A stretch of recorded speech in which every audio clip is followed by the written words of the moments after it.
It's decided, my dad announced, like a judge handing down a sentence. Your sister gets your luxury SUV, she has kids. The dining room went still, except for the sound of forks and forced laughter. Mom nodded. Emily smiled. Even Aunt Linda murmured, "That's fair." I sat there, stunned, my heart beat louder than the clinking dishes. That SUV wasn't a toy, it was my company's vehicle, my livelihood. I'd just finished paying it off. Dad didn't even look at me when he said it, because in this family, decisions weren't discussions. They were verdicts. I reached into my bag and felt the edge of the gray folder I'd promised myself I wouldn't use.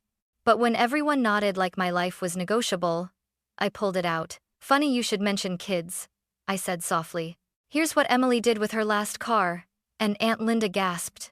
Sunday lunches at my parents' house always looked perfect from the outside: golden chicken, matching plates, laughter that sounded almost real.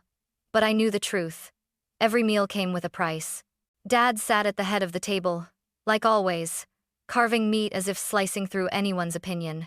Mom passed around the gravy boat, smiling that tense, diplomatic smile she used whenever things got uncomfortable. Emily sat across from me, scrolling her phone between bites, pretending not to notice I was barely touching my food. "So," Dad said, clearing his throat. "About the car." I froze. Emily's eyes flicked up, expectant. "It's decided," he repeated. "Your sister gets your SUV. She's got 2 kids to haul around. It makes sense." I set my fork down. "The one registered to my company?" Dad waved a dismissive hand. "Oh, come on. It just sits in your driveway half the week." "It doesn't sit, Dad.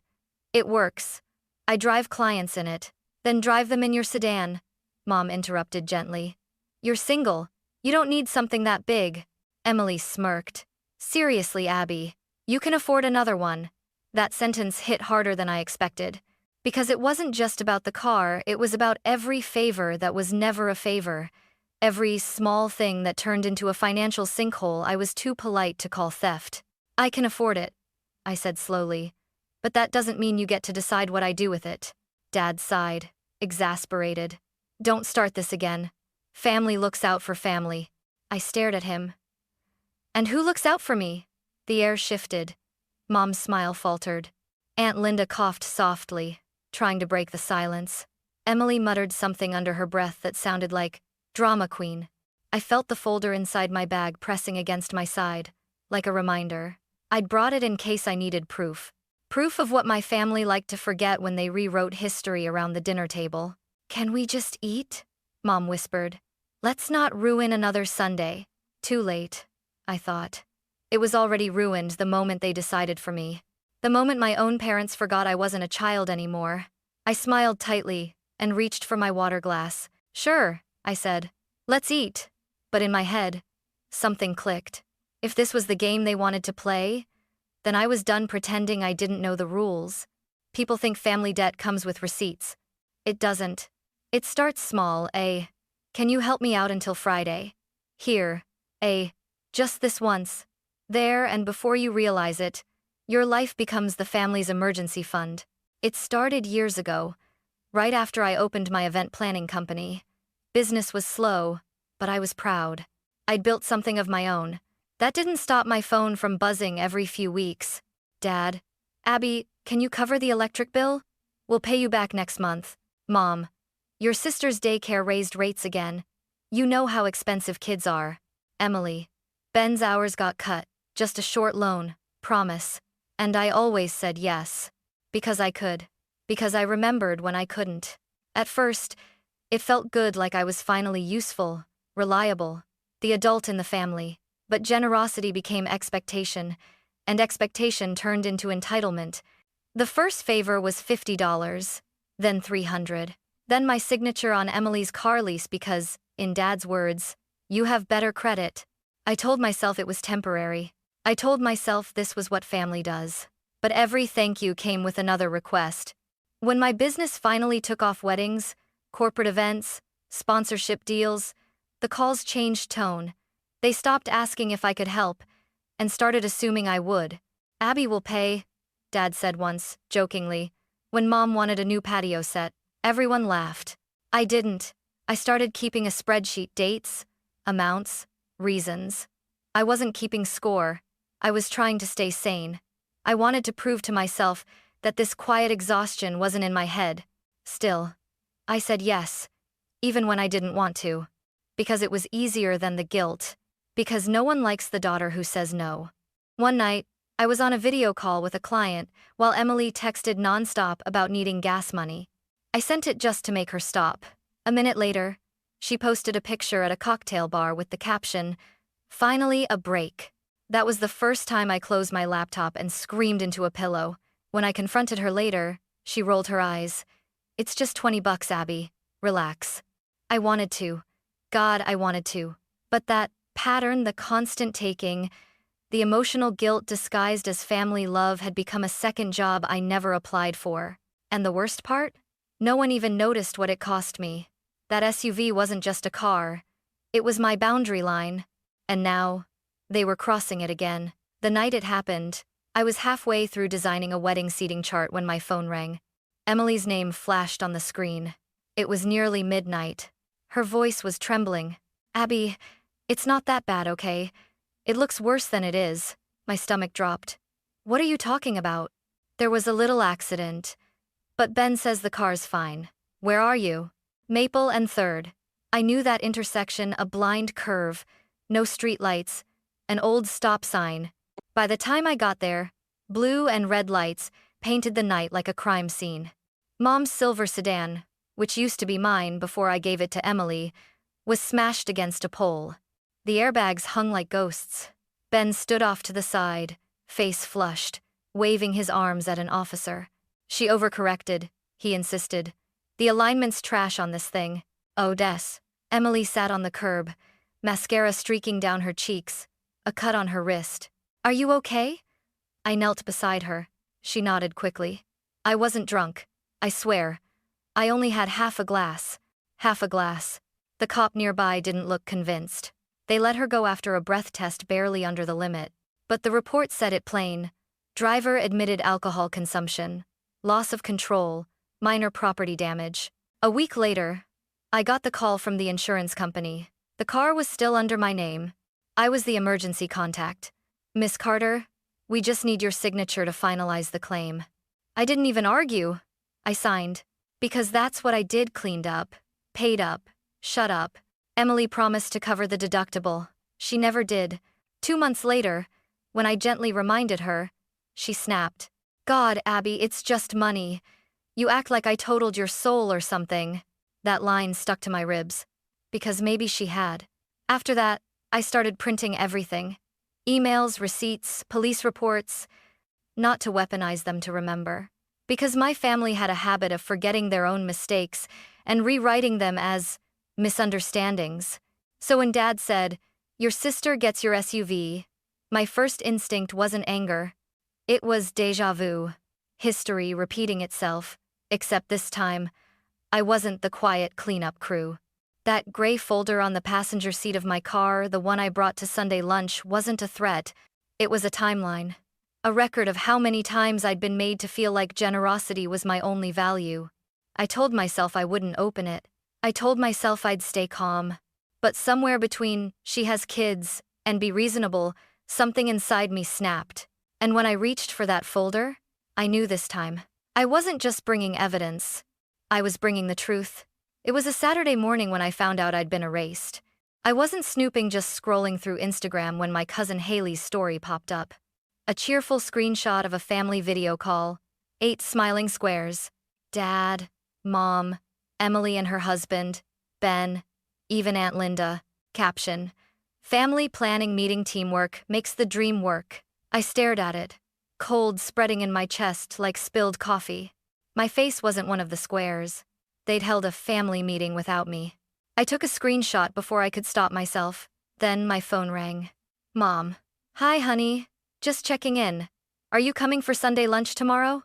I swallowed. "Sure. Anything I should bring?" "Oh, dessert would be lovely.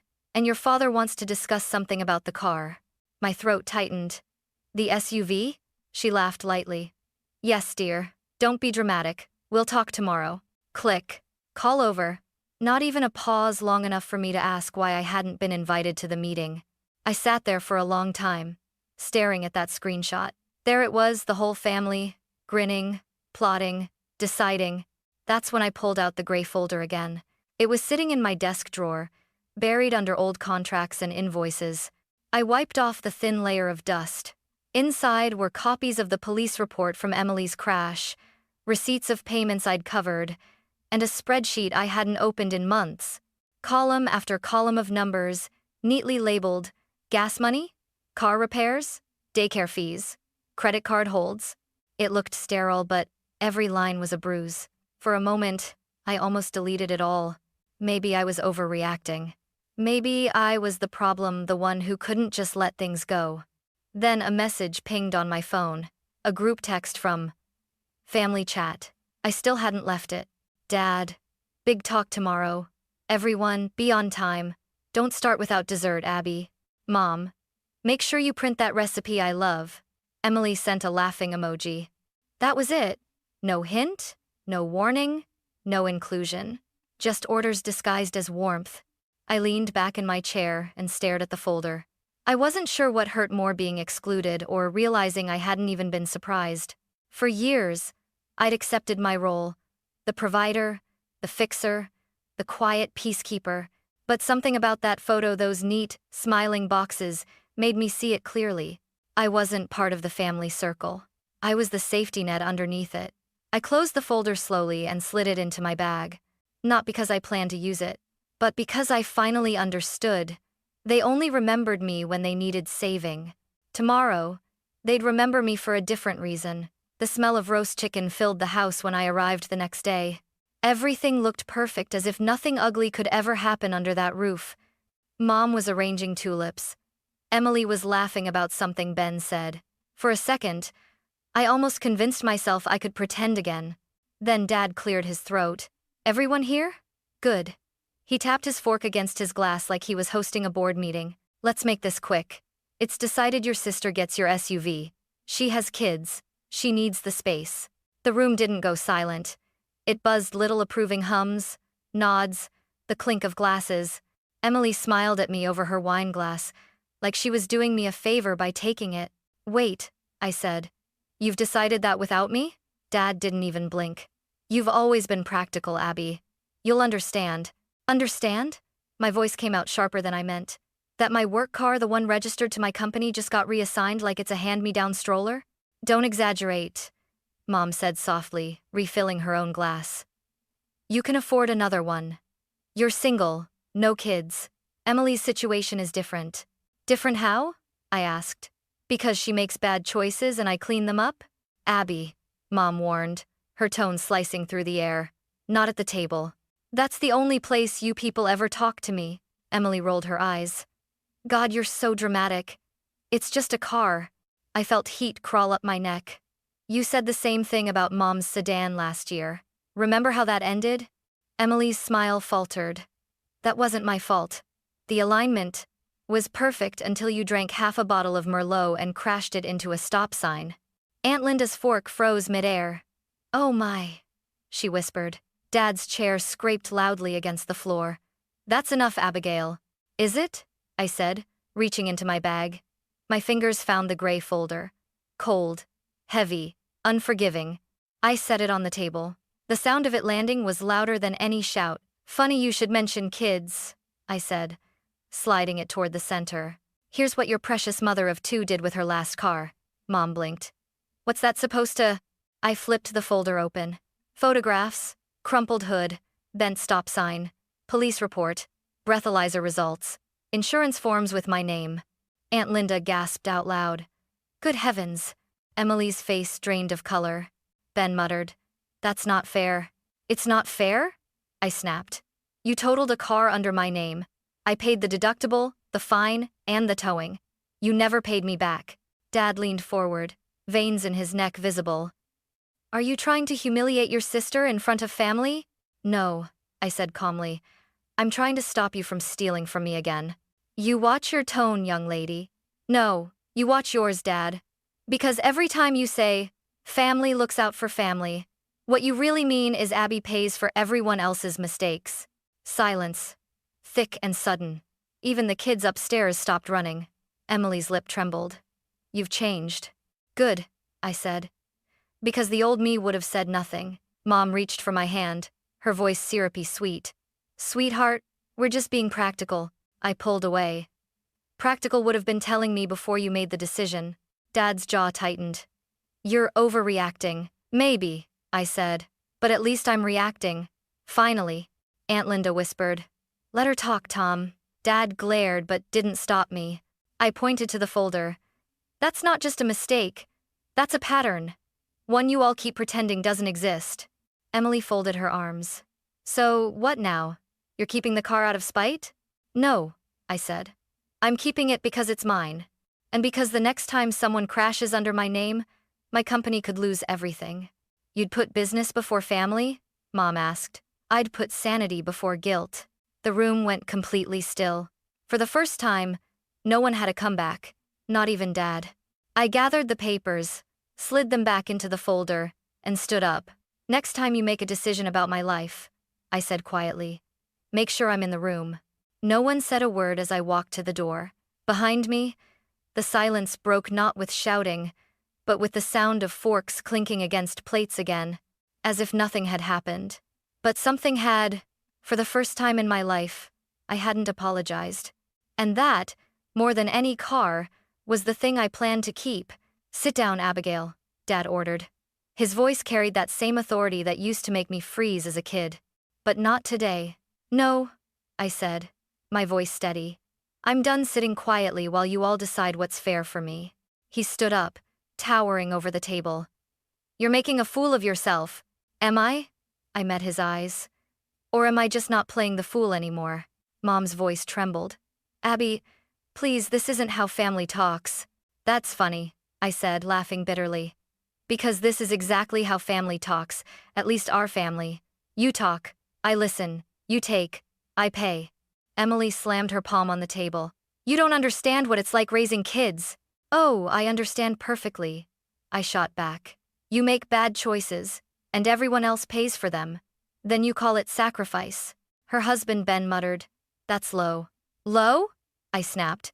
What's low is letting me co-sign a car for you, crashing it, and then pretending it never happened. And Dad's face turned red. Enough. You think you're better than us because you make a few dollars more? This isn't about money, I said sharply. It's about respect, about boundaries. Boundaries? He spat the word like poison. Family doesn't need boundaries. We're supposed to share. Funny, I said, because sharing seems to go one way in this family. Aunt Linda's fork clattered onto her plate. Tom, she murmured softly, maybe listen. He cut her off. Stay out of this, Linda. Mom reached for my arm. Honey, we only want what's best for you. I pulled away. No, Mom. You want what's easiest for you. Emily's eyes glistened. You're punishing me for one mistake. One? I barked out a laugh. Emily, it's never just one. It's every late bill, every overdraft, every short loan, every time you show up crying and leave smiling while I fix your mess. Ben's phone buzzed on the table. He ignored it. The silence that followed was suffocating. Dad leaned forward, lowering his voice. You'd really do this to your own sister? I stared right at him. I'm not doing anything to her. I'm finally doing something for me. He jabbed a finger at the folder. That thing, those papers, what's your point? To embarrass us? To humiliate your family? My point, I said quietly, is that this, I gestured around the table, isn't family. This is manipulation dressed as love. Mom gasped like I'd cursed in church. Abigail! Dad's hand slammed the table so hard the plates rattled. If you walk out with that attitude, don't come crawling back when you need us. I rose to my feet. I haven't needed you in a long time. You just never noticed. Emily's voice cracked. You're choosing a car over us. I looked at her, really looked at the entitlement behind the tears. No, Emily, I'm choosing peace over chaos. You think saying no makes you strong? She sneered. I smiled sadly. No, it makes me free. Dad's mouth opened to fire back, but Mom grabbed his arm. Her voice was shaking. Tom, stop, please. For a heartbeat, no one moved. The only sound was the faint ticking of the kitchen clock, steady, merciless. I gathered my folder, slid it under my arm, and turned toward the door. Behind me, Dad's voice came again, sharp and final. "You walk out that door, Abby. You're on your own." I turned, meeting his glare. "Then I guess it's about time." I stepped outside. The sunlight hit my face like a slap and a blessing all at once. My hands were trembling, not from fear, but from release. For the first time in years, I wasn't swallowing my words. I was tasting them. And they were bitter, powerful, real. My phone buzzed in my pocket, messages already pouring in. "Mom, you embarrassed us. Dad, you've changed. Emily, you'll regret this." I didn't respond. I slid into my SUV, the leather seat still warm from the Sunday. For a second, I just sat there, breathing. The same car they'd tried to take from me was now my witness, my shield, my freedom. As I turned the key, I looked at my reflection in the rearview mirror, eyes red, face pale, but steady. "Not anymore," I whispered, and drove away. By the time I reached home, my phone was buzzing nonstop. It was like every family member had suddenly remembered how to use group chat just to attack me. "Dad, you embarrassed your sister. Mom, you made a scene, Abigail. How could you do this in front of Aunt Linda? Emily, you're unbelievable. You humiliated me. Ben, you're messed up. It's just a car." I didn't even open the rest. I hit archive and watched the notifications vanish, one after another. Silence. It felt like air after drowning. For the first time in years, my apartment didn't feel small. It felt mine. I poured a glass of wine and sat on the couch, letting the quiet settle. No guilt, no performance, no reasonable daughter mask. Just me, the version they never wanted to meet. Then my phone buzzed again. A single text from Aunt Linda. "Good for you, honey." Someone had to say it. I smiled. It wasn't much, but it was enough. The next morning, I opened my laptop and started untangling my life, one quiet act at a time. Step 1. Insurance. I called the company and removed every unauthorized name from my policy. When the representative asked, "Permitted drivers?" I said, "Just one, me." Step 2. Roadside assistance. I deleted Dad, Mom, Emily, and Ben from the trusted contact list. If their car broke down, they could call their own insurance this time. Step 3. Reclaim the SUV. I drove it to the detailing shop. Had the seats deep cleaned, the exterior polished, until it gleamed like new. When I picked it up, I asked the mechanic to apply fresh decals with my company's logo. "Make it obvious," I said. "This isn't a family car anymore." When I saw the finished result, the clean silver paint, the logo shining under sunlight, I almost cried. It wasn't just a vehicle now. It was proof I could draw a line and mean it. At work, my operations manager, Leah, pulled me aside. She'd been with me for years, practical, steady, the kind of friend who saw through everything. "You look lighter," she said. "Did something happen?" I hesitated. "Let's just say, I finally learned how to say no." Her smile was small but proud. "Good. Because we need you focused. The school travel council meeting's tomorrow at 10. 10, I repeated, nodding. "I'll be there." I meant it not the way I used to say yes just to please, but because I finally had room to show up where I wanted to. That night, I walked around my apartment, touching things I'd once taken for granted. The couch I bought with my own money. The coffee mug from my first client. The framed photo from my company's launch party, me and my team. Smiling, exhausted, proud. For years, I'd let my family drain me dry, convinced that love was a kind of currency I had to keep spending to prove it existed. But standing there, surrounded by the quiet hum of my own life, I realized something. Love doesn't require debt. Respect doesn't require sacrifice. My phone buzzed again, another incoming call from Mom. I let it go to voicemail. Her message was long, teary, manipulative. "Abby, please, you're tearing this family apart. Emily's kids are confused. They think you don't love them. What are we supposed to tell them?" I deleted it halfway through. They'd twist it however they wanted. I couldn't control that anymore. But I could control me. I sat by the window, watching the streetlights flicker, and whispered to myself, "Peace isn't selfish. It's maintenance." For the first time, I slept through the night. 2 weeks passed before I heard from Emily again. This time her tone was different.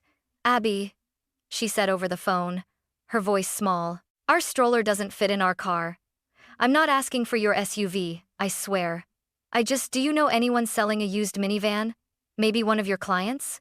I stared out the window, watching rain streak the glass. For the first time, there was no edge in her voice, just exhaustion. Real, human exhaustion. "Yeah," I said softly. "I know a rental company rotating out vehicles. They're solid. I'll text you the contact." She hesitated. "Thank you. I'll pay them directly. No middleman." "No middleman, no me," I said gently. There was a pause, the kind where silence means understanding. "Got it," she whispered, and hung up. It wasn't forgiveness, but it was something. A door cracked open, not wide, just enough for air to pass through. That weekend, Aunt Linda invited me to lunch at a small diner on the edge of town. She was waiting in a corner booth, 2 cups of coffee already steaming. "You did the right thing," she said as soon as I sat down. "Doesn't feel like it," I admitted. She smiled. "It never does, when you're the first one to say no." Then she leaned closer. "Your dad's planning some sort of family intervention. He wants to reconnect." I rolled my eyes. "Let me guess, complete with a guilt slideshow." "Pretty much," she grinned. "My advice? Don't go. Or if you go, bring that folder." For the first time in weeks, I laughed a real laugh. Not defensive. Not bitter. Just free. I didn't go to the intervention. Instead, I sent flowers. Plain white lilies with a simple card that read, "Have a lovely afternoon, Abby." The next morning, I drove out to the coast. Gray sky, colder wind, quiet waves. I parked by the cliff and just sat there. No one asking for money. No one deciding for me. Just the sound of the sea, and my heartbeat sinking for once. As I watched the tide pull back and return again, I thought about that word, family. How it used to mean obligation, debt, noise. Now, it meant something smaller, but truer. It meant the people who show up. On Monday, I presented at the school travel council meeting Leah had scheduled. Parents, teachers, administrators all gathered in the cafeteria that smelled faintly of coffee and chalk. I talked about safe itineraries, medical insurance, what to do when a student gets homesick in Rome. They laughed in all the right places, nodded when I spoke about responsibility. Afterward, one of the moms came up to me. "We've heard great things about you," she said. "From Leah, from other schools.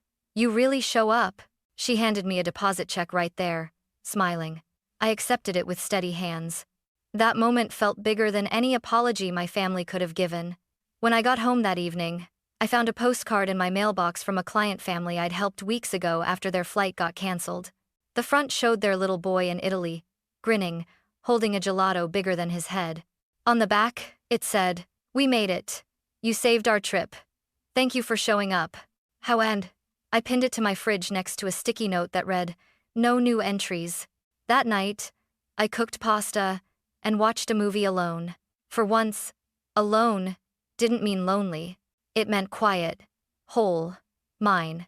Halfway through, my phone buzzed. A photo from Aunt Linda.